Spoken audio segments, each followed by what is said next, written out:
आधार card पर बड़ खबर एणिकी घरे बसी आधार कार्ड रे बदलाई पारे मोबाइल नंबर आसुछि नुआ आप मिलिबो एसबु सुविधा।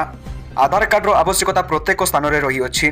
सरकारी काम हेउ कि बेसरकारी देशर समस्त स्थान रे लोकों को आधार कार्ड रो आवश्यकता पड़ी थाए।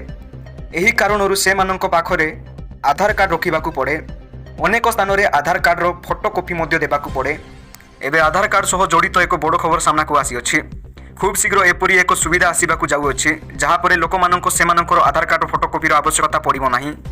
से माने आधार कार्ड फोटोकॉपी बदल में इलेक्ट्रोनिक आधार कार्ड शेयर करेंगे। यह एक नूतन क्यूआर कोड आधारित आप माध्यम संभव हो। जानतु एही नुआ आप विषय रे। एही नूतन आप फल लोक अनेक काम सहज और चुटकी हेबो।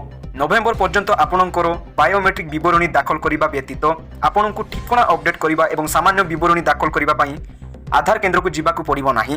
भारतीय स्वतंत्र परिचय प्राधिकरण एक नूतन प्रोटोकॉल प्रस्तुत करियोछि।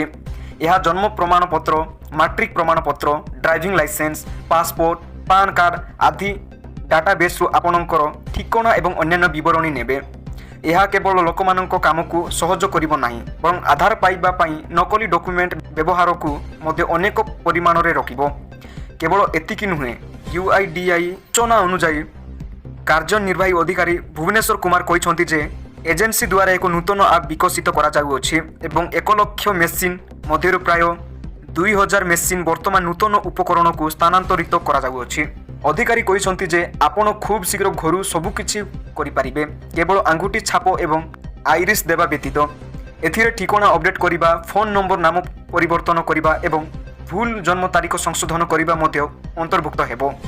आधार अपव्यवहार रोकबा पई आधार क्यूआर कोड आधारित मोबाइल किंबा आप टूल आप ट्रांसफर सुविधा को आवश्यक बोली विवेचना करा जाउछि। यह को अनेक उद्देश्य व्यवहार करा जिबाकू पड़िबो, जेउथिरे होटेल रे चेक इन करिबा ठारू आरंभ करी चलंता ट्रेन रे परिचय पत्र पर्यंत अनेक जिनिस अंतर्भुक्त।